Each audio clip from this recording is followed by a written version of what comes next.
60টা জিনিস মানুষ মরে যাওয়ার পরে তার কবরে পৌঁছতে থাকে। ইন্না মিম্মা ইয়ালহাকুল মুমিন মিন হাসানাতিহি বা'দা মাউতিহি, মানুষ মরে যাওয়ার পরেও যে 60টা জিনিস তার কবরে পৌঁছায় তার মধ্যে একটা হচ্ছে মসজিদান বানাহু, সে যে মসজিদ বানিয়ে গিয়েছে ওই মসজিদের সওয়াব। সুবহানাল্লাহ পড়েন। আপনি টাকা দিয়ে মসজিদ বানিয়ে দিলেন, ওই মসজিদে মুসল্লিরা নামাজ পড়ে, রোজাদাররা এসে ওখানে ইফতার খায়, তাহাজ্জুদ আদায়কারীরা তাহাজ্জুদ পড়ে, তাদের সওয়াবের কমতি হবে না, কিন্তু তাদের সওয়াবের একটা পার্সেন্টেজ সওয়াব যে ব্যক্তি মসজিদ বানালো তার আমল নামে আল্লাহ ঢুকিয়ে দেয়। এজন্য বেশি বেশি মসজিদ বানাতে রাজি আছেন তো? আল্লাহর হাবিব সাল্লাল্লাহু আলাইহি ওয়াসাল্লাম বললেন, সাবআতুন ইউযিল্লুহুমুল্লাহু ফি যিল্লিহি ইয়াওমা লা যিল্লা ইল্লা যিল্লু, 7 শ্রেণীর ব্যক্তিকে আল্লাহ তাআলা কিয়ামতের দিন আরশের নিচে ছায়া দিবে, যেদিন আল্লাহর আরশের ছায়া ছাড়া কোনো ছায়া পৃথিবীতে থাকবে না। সেই দিনটা কি এই দিনের মতো? কিয়ামতের দিনটা আজকের এই দিনের মতো হবে? 50,000 বছর হবে। এটা লেন্থ, এটা ডিউরেশন। কাআন সাফসাফা লা তারা ফিহা ইওয়াজা ওয়ালা আমতা, লেভেল প্লেইং ফিল্ড, তামার জমিন। একটু কল্পনা করেন তো ওই দিনটা কত ভয়ঙ্কর। বাবা ছেলেরে চিনবে না ওই দিন, ছেলে বাবারে চিনবে না, স্ত্রী স্বামীকে চিনবে না, স্বামী স্ত্রীকে চিনবে না, পীর সাহেব মুরিদ চিনবে না, মুরিদ পীর সাহেবকে চিনবে না, নেতা কর্মীকে চিনবে না, কর্মী নেতাকে চিনবে না। হায় হায়, ইয়া নাফসি ইয়া নাফসি বলে কাঁদবে। সূর্যটা মাথার কাছে চলে আসবে, সূর্যের তাপে মাথার মগজগুলো গলে গলে নাকের ছিদ্র আর কানের ছিদ্র দিয়ে টপ টপ করে বেয়ে বেয়ে পড়বে। তৃষ্ণায় মানুষগুলো পাগল পাড়া, জিহ্বাটা বের হয়ে নাভি পর্যন্ত ঝুলতে থাকবে। সেদিন সবাই পাগলের মতো ছুটতে থাকবে, কোনো ছায়া নাই আল্লাহর আরশের ছায়া ছাড়া। আল্লাহর হাবিব বললেন 7 শ্রেণীর ব্যক্তিকে আল্লাহ তাআলা আরশের নিচে ছায়া দিবেন। এর মধ্যে 1 শ্রেণীর ব্যক্তি রাজুলুন কলবুহু মুআল্লাকুন বিল মাসাজিদ, ওই ব্যক্তি যার হৃদয়টা সবসময় আল্লাহর মসজিদের সাথে লেগে থাকে। মসজিদের সাথে যার হৃদয় লেগে থাকে তাকে আরশের নিচে ছায়া দিবে কে? এজন্য মসজিদের সাথে যেন আমাদের হৃদয়গুলো লেগে থাকে। অনেকেই দেখবেন এত ভালো নামাজে জোহর পরে টেনশন করে আসরটা কই পড়বো, আসর পরে চিন্তা করে মাগরিবের সময় আমি কোথায় থাকবো, মাগরিবের সময় টেনশন, ইস এশাটা হয়ে গেলেই তো শেষ। এরকম লোক আছে না নাই? এদেরকে সেই কঠিন ভয়াবহ দিনে আরশের নিচে ছায়া দিবে কে?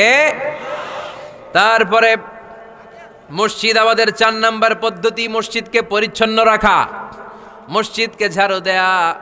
মসজিদকে যারা পরিষ্কার করে তাদের হৃদয়ের যন্ত্রণা দূর করে দেয় কে?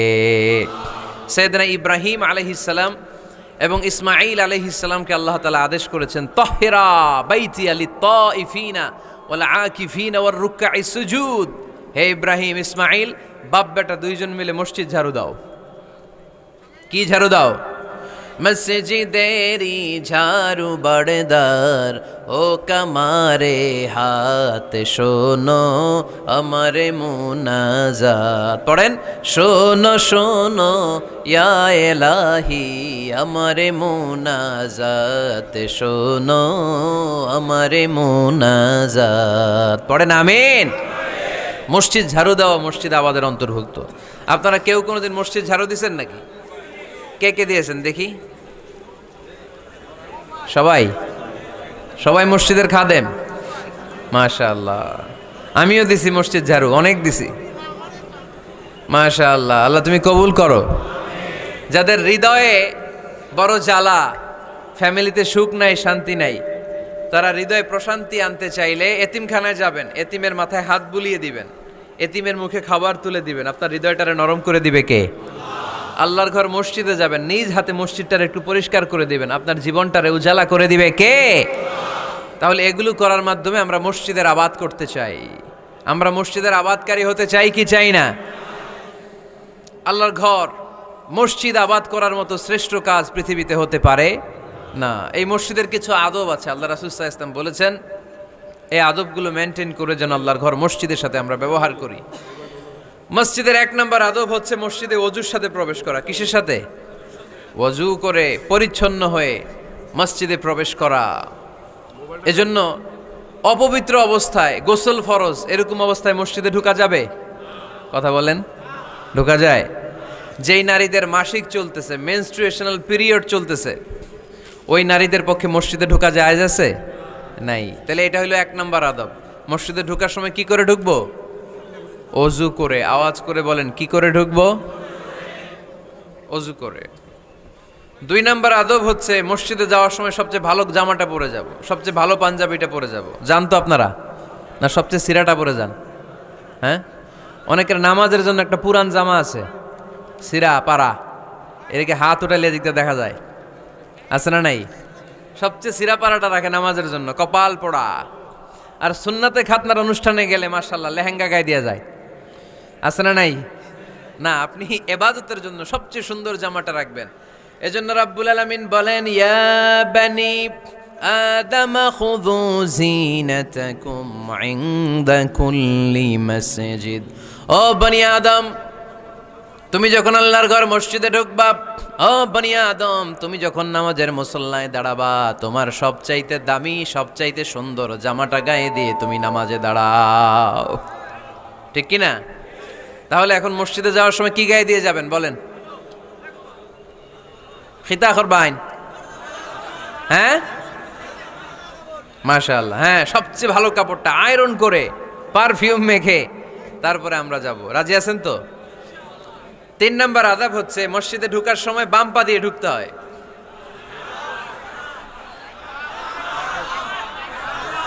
কোন পা? আরো জোরে। এদেরকে গুতা মারা লাগে, নাইলে আওয়াজ বাড়ে না, এরকম ভলিউম টাইট করতে হয়। ভলিউম হাই করলে এরপরে বাড়ে, এমনি বলতে চায় না। আর ঘটনা কি? হ্যাঁ, খায় নাই।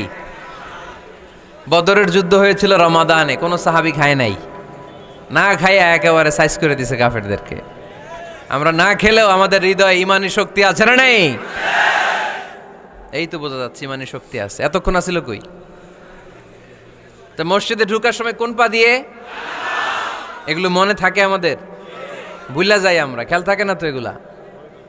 এত কিছু মনের মধ্যে রাখলে এগুলো মনে থাকবে কেমনে? মসজিদে ঢুকার সময় কোন পা? আরো জোরে। বেরোয়ার সময় কোন পা? মনে থাকবে? মসজিদে যখন ঢুকবেন ডান পা দিয়ে ঢুকবেন, আর দোয়া পড়বেন, আউযু বিল্লাহিল আযীম ওয়া বিওয়াজহিল কারীম ওয়া সুলতানিহিল কদীম মিনাশ শাইতানির রাজীম।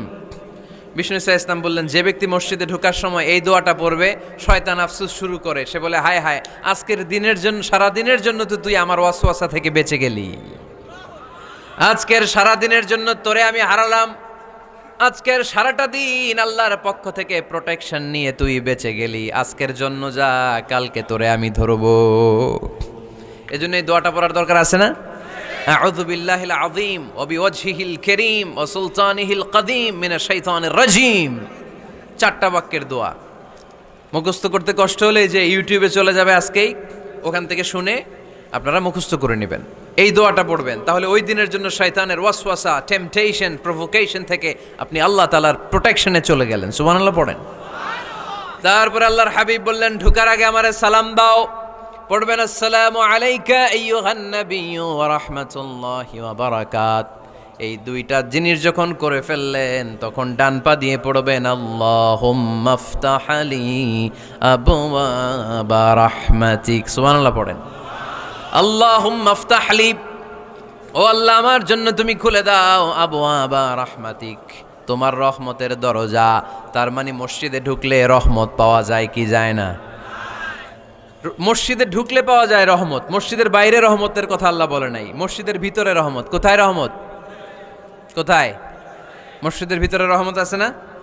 তার প্রমাণ, মসজিদে ঢুকলেই শান্তি লাগে কেমন জানি, আর ঘুমে ধরে। মসজিদে ঘুমাইছেন কারা কারা দেখি? সবাই ঘুমাইছেন?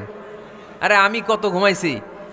জুমার নামাজের সময় যে কি ঘুম আসে, আসে আসে, কমন পড়ছে, একেবারে কমন পড়ে গেছে। ঘুম আসে কারণ রহমত, রহমতের ঝিরি ঝিরি বাড়িধারা আল্লাহ তাআলা আরশের উপর থেকে নাজিল করতে থাকেন, আর এই রহমতের কারণে হৃদয়টা প্রশান্ত হয়ে যায়, অনেকের ঘুমও চলে আসে। ঠিক কি না?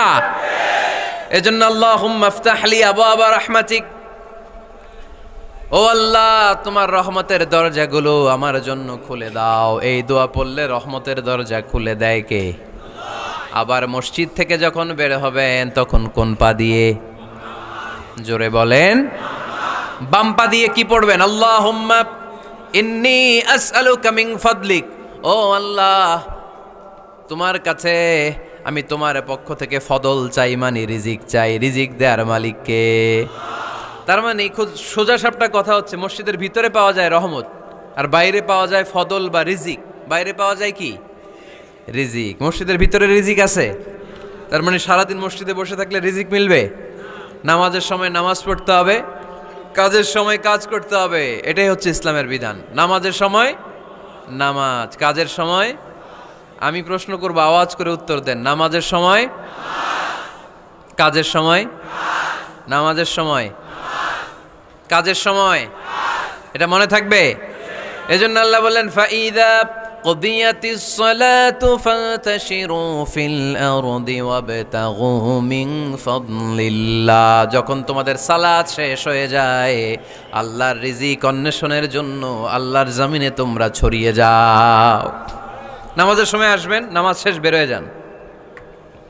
ফান্তাশিরু ফিল আরদ, জমিনে ছড়িয়ে পড়ো। নামাজ শেষ, চেয়ারম্যান সাহেব চলে যাবে ইউনিয়ন পরিষদের ভেতরে, ছাত্ররা চলে যাবে হাই স্কুলে, মেম্বার অব দ্য পার্লামেন্ট চলে যাবে সংসদে, সেনাবাহিনীর লোকেরা চলে যাবে ক্যান্টনমেন্টে, ব্যবসায়ীরা চলে যাবে তাদের বাজারে, সিএনজি ওয়ালারা সিএনজি নিয়ে ব্যবসা শুরু করবে, রাস্তায় নেমে যাবে, চিল্লায় বলেন ঠিক কিনা? এটাই ইসলামের বিধান। নামাজের সময় নামাজ, কাজের সময়। আচ্ছা, তাহলে প্রথম সুন্নাত পেলাম, পবিত্র হয়ে ঢুকবো, ভালো জামা পরে ঢুকবো 2 নাম্বার। 3 নাম্বার, ঢুকার সময় কোন পা, বের হওয়ার সময়। 4 নাম্বার, মসজিদে ঢুকেই 2 রাকাত। মসজিদে ঢুকে কয় রাকাত পড়েন আপনারা? তাহিয়াতুল মসজিদ। মসজিদে আপনি ওয়েলকাম জানাবেন, ঢুকেই 2 রাকাত পড়বেন, ওযু করলেই 2 রাকাত। আল্লাহর হাবিব সাল্লাল্লাহু আলাইহি ওয়াসাল্লাম মসজিদে নববীতে জুমার খুতবা দিচ্ছেন। খুতবা চলাকালীন সময়ে এক সাহাবী এসে মসজিদের মধ্যে বসে পড়লেন। আল্লাহর হাবিব সাল্লাল্লাহু আলাইহি ওয়াসাল্লাম সাহাবীরে বললেন, দাঁড়াও। সাহাবী দাঁড়ালেন। আল্লাহর নবী জিজ্ঞেস করলেন, কেন বসে পড়লা? 2 রাকাত পড়ছো নাকি? সাহাবী বলে, পড়ি নাই। বিশ্বনবী বললেন, তাহলে তাড়াতাড়ি 2 রাকাত নামাজ পড়ে বসে যাও। সুবহানাল্লাহ পড়েন। 2 রাকাত পড়ো নাই তো পড়ো, দাঁড়াও, তারপরে বসো। দেখেন, খুতবা চলাকালীন সময়ে আমাদের খতিবরা কখনো খুতবা থামায়? কথা বুঝেন নাই? জুমার খুতবা আপনারা শোনেন না? খুতবা চলতেছে, ওই মুহূর্তে ইমাম সাহেবরা কখনো খুতবা থামায়? মাঝখানে কোনো ঝামেলা হইলে থামায় না। প্রথম খুতবা শেষ, বসে, তারপরে দ্বিতীয় খুতবা। খুতবার মাঝখানে কোনো থামাথামি নাই। কিন্তু আল্লাহর হাবিব সাল্লাল্লাহু আলাইহি সাল্লাম কেমন খতিব ছিলেন দেখেন। আল্লাহর হাবিব সাল্লাল্লাহু আলাইহি সাল্লামের খুতবা দেওয়ার স্টাইল অ্যান্ড অ্যাটিটিউড এবং আমাদের খুতবা দেওয়ার স্টাইল অ্যান্ড অ্যাটিটিউড, আল্লাহ রাসূল সাল্লাল্লাহু আলাইহি সাল্লামেরটা কত প্রাণবন্ত ছিল। আল্লাহ রাসূল সাল্লাল্লাহু আলাইহি সাল্লাম সোসাইটি ওরিয়েন্টেড একজন পার্সোনালিটি ছিলেন, সমাজের মানুষ কেন্দ্রিক, খুব সামাজিক ছিলেন আল্লাহ রাসূল সাল্লাল্লাহু আলাইহি সাল্লাম। তিনি দেখলেন একজন বসে পড়ছে, উনি খুতবা থামায় দিলেন। জুমার খুতবা থামায় বললেন, এই নামাজ পড়ছো না? পড়ো, 2 রাকাত পড়ো। আবার খুতবা শুরু করলেন। সুবহানাল্লাহ পড়বেন না? একবার তিনি খুতবা দিচ্ছেন, দেখলেন আল্লাহ রাসূল সাল্লাল্লাহু আলাইহি ওয়াসাল্লামের 2 জন নাতি হাসান আর হুসাইন রাদিয়াল্লাহু তাআলা আনহুমা, ছোট্ট মানুষ, কাতারের ভিতরে ঢুকে কোন সাহাবী টুপি টান দেয়, কারো পাগড়ি ধরে টান দেয়, একজন এদিকে দৌড় দেয়, আরেকজন ওদিকে দৌড় দেয়। মসজিদে একটা ডিস্টার্ব হচ্ছে। আল্লাহর হাবিব সাল্লাল্লাহু আলাইহি ওয়াসাল্লাম খুতবা থামিয়ে দিলেন, মিম্বার থেকে নেমে আসলেন, 2 নাতিকে 2 হাতে ধরলেন, ধরে আস্তে করে জান্নাতের এই 2 সর্দারকে নিয়ে মিম্বারের উপরে দাঁড়ালেন। এই হাতে এই নাতি, ওই হাতে আরেক নাতি। এরপর দাঁড়িয়ে দাঁড়িয়ে তিনি বাকি খুতবা দিলেন। পড়েন সুবহানাল্লাহ। কত প্রাণবন্ত খুতবা। উনিও খুতবা দিতেন, আমরাও খুতবা দেই। আল্লাহর হাবিব সাল্লাল্লাহু আলাইহি ওয়াসাল্লাম খুতবা দিচ্ছেন, এক সাহাবী এসে বলল, ইয়া রাসূলুল্লাহ, মদিনায় দুর্ভিক্ষ, বৃষ্টি নাই, আপনি বৃষ্টির দোয়া করেন। রাসূল সাল্লাল্লাহু আলাইহি ওয়াসাল্লাম খুতবা থামায় দিলেন, থামাই দিয়ে দোয়া শুরু করলেন, আল্লাহুম্মা আসকিনা গাইসান মুগীসান মারিআন মুরিআন নাফিআন গায়রা দার আজিলান গায়রা আজল। আল্লাহ, উপকারে বৃষ্টি দেন, যে বৃষ্টিতে আমাদের ফসল জন্মাবে, সবুজ ঘাস লতা পাতা জন্মাবে, আমাদের গবাদি পশুর রিজিক বাড়বে, এরকম উপকারে বৃষ্টি আমাদেরকে দিয়ে মদিনাটারে ধন্য করে দেন। বৃষ্টি শুরু হলো, জুমাবার বৃষ্টি, শনি রবি সোম মঙ্গল বুধ বৃহস্পতি শুক্র, টানা 7 দিন বৃষ্টি। এবার বৃষ্টির চোটে মদিনায় বন্যা হয়ে গেছে। এতদিনে দুর্ভিক্ষ, এতদিনে কি? এখন বৃষ্টির বরকতের দোয়া করছে, বৃষ্টিতে এবার বন্যা। যেই সাহাবী বৃষ্টির জন্য দোয়া করতে বলেছিলেন, পরের জুমাবারের খুতবার সময় এসে ওই সাহাবী বলেন, ইয়া রাসূলুল্লাহ, আবার খুতবার মাঝখানে, ইয়া রাসূলুল্লাহ, আর বৃষ্টির দরকার নাই, আর দরকার নেই, এবার বৃষ্টি বন্ধের দোয়া করেন। আল্লাহর হাবিব সাল্লাল্লাহু আলাইহি ওয়াসাল্লাম খুতবা থামিয়ে আবার বন্ধের দোয়া, আল্লাহুম্মা হাওয়ালাইনা ওয়ালা আলাইনা, হে আল্লাহ আমাদের চারিদিকে দেন, মদিনাতে আর বৃষ্টির দরকার নাই। চিল্লায় পড়েন সুবহানাল্লাহ। এজন্য খতিব হবে এরকম প্রাণবন্ত খতিব। সমাজে কি চলে, কি ক্রাইসিস, কি সংকট, ইয়াংরা কোন সমস্যায় ভোগে, আমাদের রাজনৈতিক অঙ্গনে কি সমস্যা, আমাদের অর্থনৈতিক অঙ্গনে কি সমস্যা, আমাদের সামাজিক অঙ্গনে কি সমস্যা, আমাদের পরিবারগুলোর ভেতরে কি ঝামেলা, প্রত্যেকটা কথা মসজিদের মিম্বার থেকে আসার দরকার আছে না নাই? আল্লাহর হাবিব সাল্লাল্লাহু আলাইহি ওয়াসাল্লাম এভাবেই সমাজকে ঠিক করে দিতেন। 2 রাকাত মসজিদে ঢুকে আজকে থেকে আমরা পড়ব। মসজিদে ঢুকলেই কয় রাকাত মনে থাকবে না ভুলে যাবেন? তারপরে আল্লাহর হাবিব সাল্লাল্লাহু আলাইহি ওয়াসাল্লাম বলেছেন, খবরদার কবরের উপর মসজিদ বানিও না। কবরস্থান একদিকে, মসজিদ আর একদিকে, কিন্তু বাংলাদেশে মসজিদের সাথে কবর মিলানো আছে না নাই? ছোট্ট একটা মসজিদ কিন্তু এত বড় বাবার কবর আছে না নাই? না, এগুলো করবেন না আপনি। আগে হবে মসজিদ, পরে কবরস্থান। যেমন মসজিদে নববী হয়েছে আগে, তারপরে বিশ্বনবীর কবর এখানে আছে না নাই? মসজিদে নববী প্রতিষ্ঠিত হয়েছে আগে, পরে বাকি কবরস্থান আছে না নাই? কিন্তু কোন আল্লাহর ওলির কবরস্থানের উপরে যদি মসজিদ বানান, তার উপর লানাত দিয়েছে কে? লাআনা রাসূলুল্লাহ আলাল ইয়াহুদ ওয়ান নাসারা ইত্তাখাযু কুবুর আমবিয়াইহিম মাসাজিদা। আল্লাহর রাসূলের লানত ইহুদি নাসারাদের উপর, কারণ ইহুদি আর নাসারাদের একটা খাসলাত, একটা বৈশিষ্ট্য ছিল, তারা তাদের নবীদের কবরের উপরে মসজিদ বানায় ফেলতো। এটা করা যাবে? এজন্য এলাকায় এলাকায় এই ঝামেলা, কবর আর মসজিদ হবে আলাদা। আবার মসজিদের কেবলার দিকে যেন কবরস্থান না হয়, তাহলে শিরক হওয়ার সম্ভাবনা আছে না নাই? খুব সাবধান, আল্লাহ সব মাফ করে কিন্তু শিরক মাফ করে না, ঠিক কি না? শিরক হচ্ছে মহাপাপ, সব পাপের বাপ। এজন্য আমরা সব করলেও শিরকের গুনাহ মুসলমান কখনো করতে পারে। এরপর আল্লাহর হাবিব বললেন, মসজিদকে পরিষ্কার পরিচ্ছন্ন রাখো, এটাও মসজিদের আদাব। মসজিদে আতর লাগিয়ে দেন, বাখুর জ্বালিয়ে দেন। আপনাদের এই এলাকার মধ্যে তো বাখুরের অভাব নাই, আগরের অভাব নাই, ঠিক কিনা? গতকাল প্রোগ্রাম ছিল কই? সুজানগর, আগরের রাজধানী। আগর চিনেননি আপনারা? হ্যাঁ, এই যে দেহনেল উদ পারফিউম, আপনাদের এই যে মাহাতাব সাহেবের আল হারামাইন, এরপরে যে আজমল কোম্পানি, এও আপনাদের এই মৌলভীবাজার এলাকার। এরকম অনেক কোম্পানি আছে দুবাই ভিত্তিক, গোটা বিশ্বে ওনারা ব্র্যান্ডিং করেছে। এগুলোর র ম্যাটেরিয়াল, কাঁচামাল যায় হচ্ছে আপনাদের মৌলভীবাজার থেকে।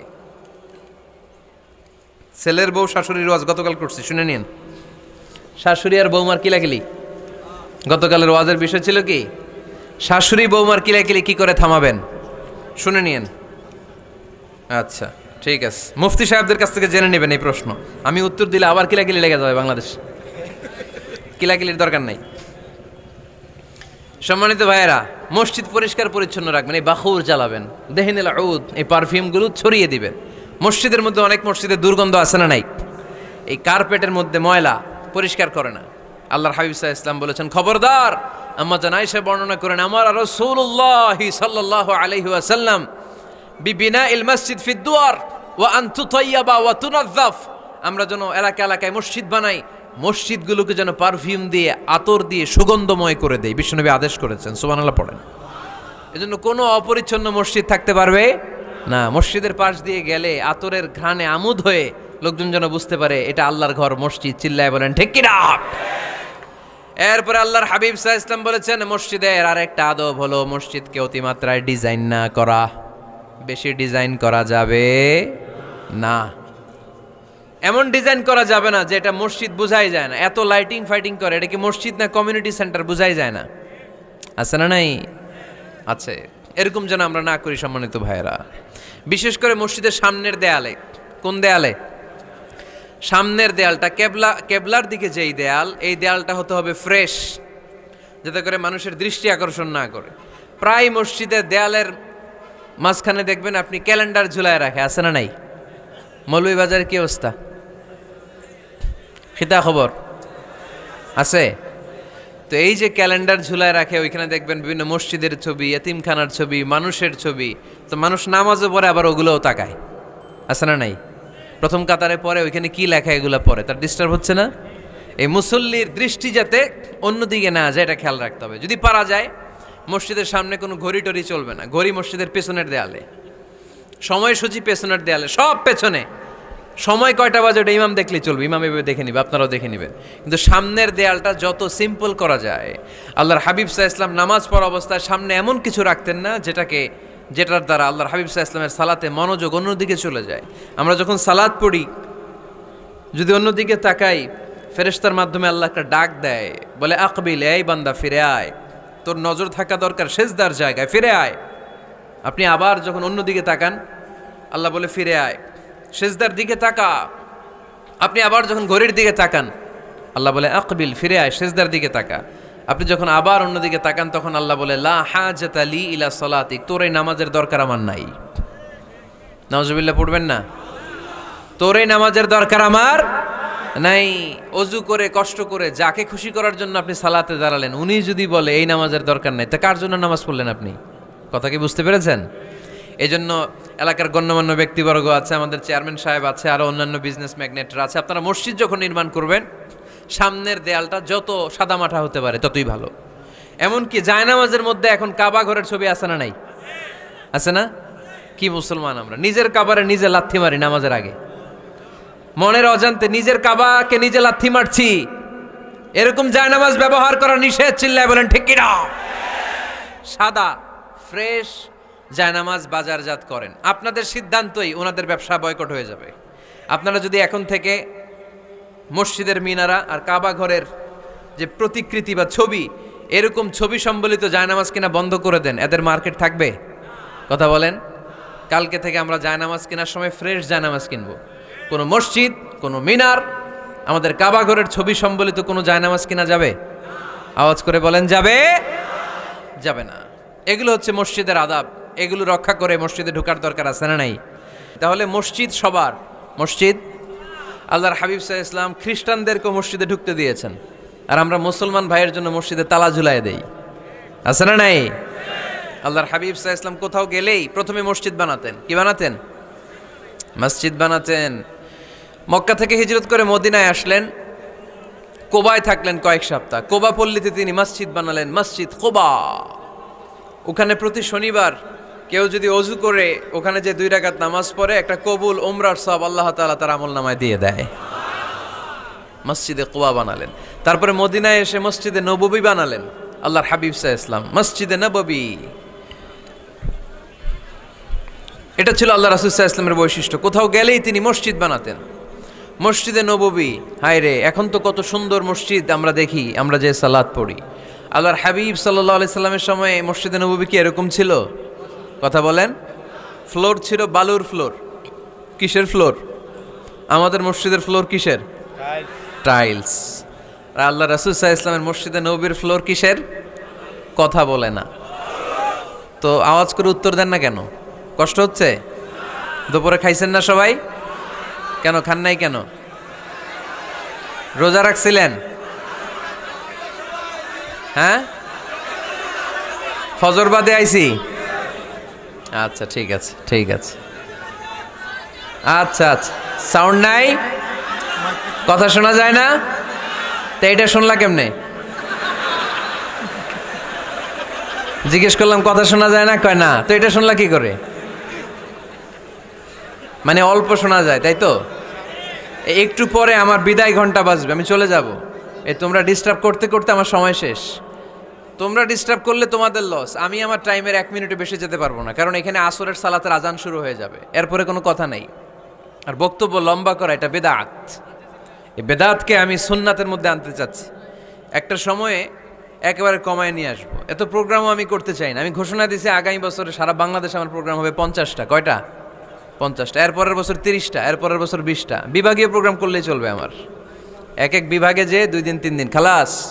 এত দরকার না, এত লম্বা চূড়ার বক্তব্যের দরকার নেই। আধা ঘন্টা চুপ করে শোনেন, কয়েকটা মেসেজ ড্রপ করি, take it with you to your home, then practice and apply in the society. নিয়ে যান, আমল করেন, সমাজে কাজে লাগান। সমাজটা আলোকিত করে দিবে কে? খুতাবুকুম তাবিলা সালাওয়াতুকুম কাসীরা। আল্লাহর হাবিব সাল্লাল্লাহু আলাইহি ওয়াসাল্লাম বললেন, কিয়ামতের একটা আলামত, কিয়ামতের আগে তোমাদের বক্তব্য হয়ে যাবে লম্বা, সালাত হয়ে যাবে খাটো। সালাতের পরে তাসবিহ পড়তে চায় না লোকজন, ব্যস্ত, মহা ব্যস্ত, সুপার বিজি। কোত্থেকে আসলে এই ব্যস্ততা? আপনি রবের সাথে মুনাজাত, না যাই ইউনাজি মুনাজাত, আপনার রবের সাথে একাকী নীরবে কথা বলতে মনে চায় না আপনার? এত তাড়াহুড়ো কিসের? ধীর স্থির হন, একটু স্থির হন, একটু মনোদৈহিক প্রশান্তি অর্জনের চেষ্টা করেন। সব সময় ব্যস্ত, ধাক্কাধাক্কি, উচ্ছৃঙ্খলা, এগুলো আমাদেরকে শেষ করে দিয়েছে। এজন্য লম্বা চোরা বক্তব্য ঠিক না। বক্তব্য শুনতে আমাদের ভালো লাগে, আমল করতে ভালো লাগে না। বক্তব্যটা শেষেই সিগারেট ধরায়, আছে না নাই? মাহফিল শেষেই বিড়ি ধরায়, কয় চমৎকার ওয়াজ করছে হুজুরে। ওয়াজটা সেরকম হয়েছে, অনেক কণ্ঠ সুন্দর হুজুরের। এতদিন ইউটিউবে দেখছি, আজকে সরাসরি দেখাইছি, আছে না নাই? তো কি লাভ হয়েছে? লাভটা হয়েছে কি? এই যে মাহফিল শেষে বিড়িটা ধরাইলেন আর গেলেন, কোনো লাভ হয় নাই। এগুলো থেকে বেরিয়ে আসতে হবে।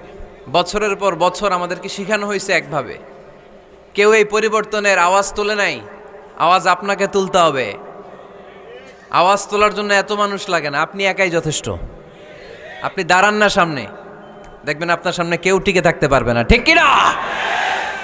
কিন্তু আপনার শক্ত সিদ্ধান্ত লাগবে, পরিবর্তনের জন্য শক্ত মানসিকতা লাগবে, যে আমি পরিবর্তন করতে চাই। We have to change. যুগ জামানা পাল্টে দিতে চাই না অনেকজন। এক মানুষই আনতে পারে জাতির জাগরণ। এক মানুষই বিপদকালে বাঁচায় কাফেলায়, ক্ষুদ্র ডিঙ্গি বাঁচায় জাহাজ অসীম দরিয়ায়। এজন্য আপনার শক্ত সিদ্ধান্ত পারে আপনার মৌলভীবাজারটাকে দেশের শ্রেষ্ঠ জেলা, শ্রেষ্ঠ থানা হিসেবে আল্লাহর কাছে কবুল করতে, ঠিক কিনা? এজন্য লম্বা চূড়া আলোচনা ঠিক না। ছোটখাটো অল্প কয়েকটা মেসেজ নিয়ে যেতে পারলেই that's enough. One of the minor sign before the day of judgment, your Islamic lectures will be very longer and your salah 5 times a day will be shorter. কিয়ামতের আগে বক্তব্য লম্বা, নামাজ খাটো, তাসবিহ পড়ে না, ব্যস্ত, মহাব্যস্ত। এই মহাব্যস্ততা ছাড়েন, কোরআন সুন্নাহর দিকে ফিরে আসেন। বরকত দিবে কে?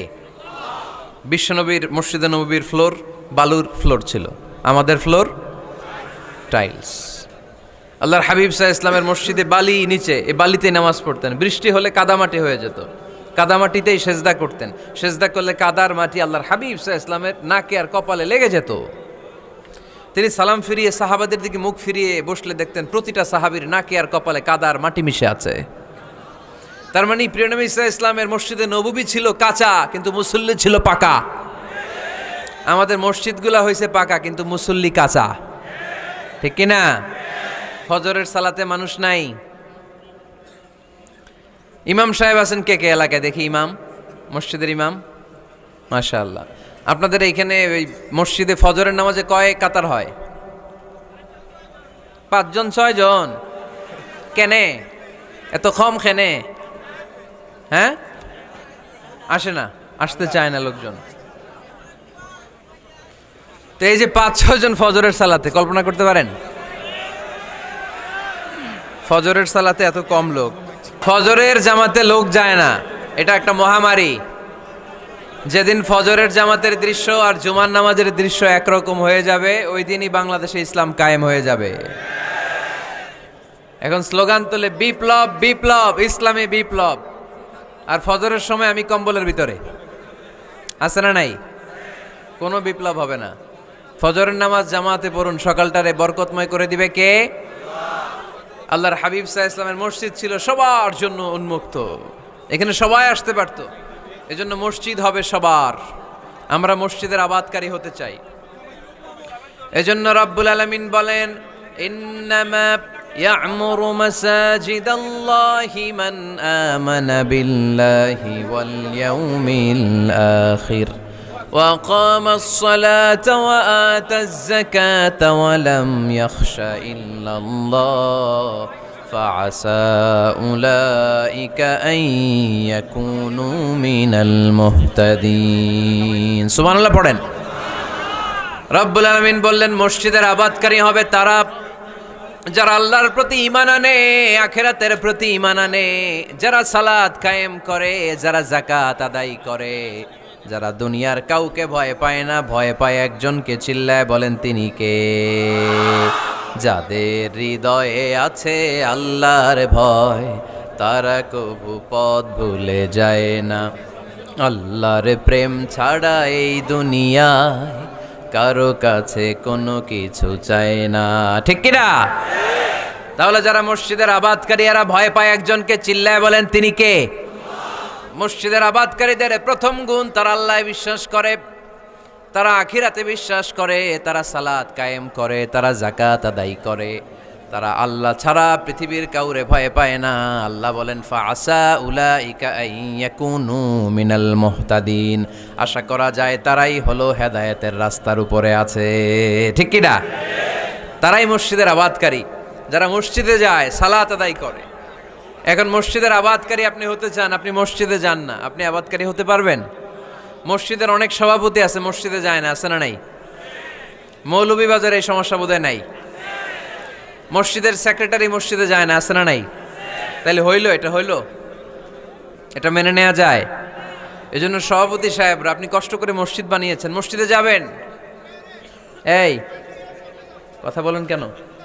এত দিকে বিশৃঙ্খলা হইলে কেমন হবে? বসেন আর অল্প কয়েক মিনিট। সভাপতি সাহেব আপনি মসজিদে যাবেন, সেক্রেটারি সাহেব আপনি মসজিদে যাবেন, তাহলে আপনি সঠিক মসজিদের আবাদকারী হবেন। ঠিক কিনা? আমরা মসজিদের আবাদকারী হতে চাই, ইনশাআল্লাহ। পড়েন উমরানুল মাসাজিদ। মসজিদের আবাদ কি করে করতে হয়? মসজিদ আবাদ করার এক নাম্বার মাধ্যম হচ্ছে মসজিদ নির্মাণ করা। কি করা? নির্মাণ করা। খেয়াল করবেন, আল্লাহর হাবিব সাল্লাল্লাহু আলাইহি ওয়াসাল্লাম বলেছেন, মান বানা মসজিদান মিন মালিহি ফিদ দুনিয়া বানাল্লাহু লাহু বাইতান ফিল জান্নাহ। যে ব্যক্তি নিজের পকেটের টাকা খরচ করে দুনিয়াতে মসজিদ বানায়, আল্লাহ তাআলা তার জন্য জান্নাতে ঘর বানায়। 60টা জিনিস মানুষ মরে যাওয়ার পরে তার কবরে পৌঁছতে থাকে। ইন্না মিম্মা ইয়ালহাকুল মুমিন মিন হাসানাতিহি বা'দা মাউতিহি। মানুষ মরে যাওয়ার পরেও যে 60টা জিনিস তার কবরে পৌঁছায়, তার মধ্যে একটা হচ্ছে মসজিদান বানাহু। সে যে মসজিদ বানিয়ে গিয়েছে, ওই মসজিদের সওয়াব। সুবহানাল্লাহ পড়েন। আপনি টাকা দিয়ে মসজিদ বানিয়ে দিলেন, ওই মসজিদে মুসল্লিরা নামাজ পড়ে, রোজাদাররা এসে ওখানে ইফতার খায়, তাহাজ্জুদ আদায়কারীরা তাহাজ্জুদ পড়ে, তাদের সওয়াবের কমতি হবে না, কিন্তু তাদের সওয়াবের একটা পার্সেন্টেজ সওয়াব যে ব্যক্তি মসজিদ বানালো তার আমল নামে আল্লাহ ঢুকিয়ে দেয়। এজন্য বেশি বেশি মসজিদ বানাতে রাজি আছেন তো? তাহলে মসজিদ আবাদ করার প্রথম মাধ্যম হচ্ছে মসজিদ বানানো। 2 নাম্বার মাধ্যম হচ্ছে মসজিদে যেয়ে জামাতে সালাত আদায় করা। জামাতে সালাতুল জামাআ তাফদুলু সালাতাল ফাযযি বি27 দারাজা। ঘরে নামাজ পড়লে, একা একা পড়লে যেই সওয়াব, জামাতে পড়লে 27 গুণ বেশি সওয়াব। সুবহানাল্লাহ বলতে পারলেন না? হে নামাজি আমার ঘরে নামাজে পড়ো আজ, দিল মে তোমার চরণ তলে হৃদয় যায় নামাজ। হে নামাজি আমার ঘরে নামাজে পড়ো আজ, দিল মে তোমার চরণ তলে হৃদয় যায় নামাজ। পড়েন আল্লাহু আকবার। কি সুন্দর লিখেছেন কাজী নজরুল ইসলাম। মসজিদ কেমন যেন মসজিদ তার নিজের ভাষায় আল্লাহর কাছে কেঁদে কেঁদে ফরিয়াদ জানায়, আল্লাহ নামাজিরা আমার ঘরে আসে না, কি সুন্দর টাইলস, কি সুন্দর মুসল্লা, কি সুন্দর এয়ার কন্ডিশন, সব আছে কিন্তু মুসল্লি নাই। ঠিক কিনা? মসজিদগুলো আল্লাহর কাছে ফরিয়াদ জানায়। এজন্য আমরা যেন মসজিদমুখী হই। কি মুখী? আওয়াজ করে বলতে হবে, কি মুখী? মসজিদমুখী। তাহলে মসজিদ আবাদের 1 নাম্বার পদ্ধতি মসজিদ বানানো। 2 নাম্বার মসজিদে বেশি বেশি যে জামাতে সালাত আদায় করা। 3 নাম্বারে মসজিদের সাথে সম্পর্ক জুড়ে দেওয়া, হৃদয়টা যেন সবসময় মসজিদের সাথে লেগে থাকে। খেয়াল রাখবেন, আমাদের মুসলমানদের মসজিদ হিন্দুদের মন্দিরের মতো নয়। কোথায় আজান হইছে? শেষ করে দিব না? সুবহানাকাল্লাহুম্মা বিহামদিকা আশহাদু আল্লা ইলাহা ইল্লা আনতা আস্তাগফিরুকা ওয়া আতুবু ইলাইক। আল্লাহ আমাদের সবাইকে কথাগুলো বুঝার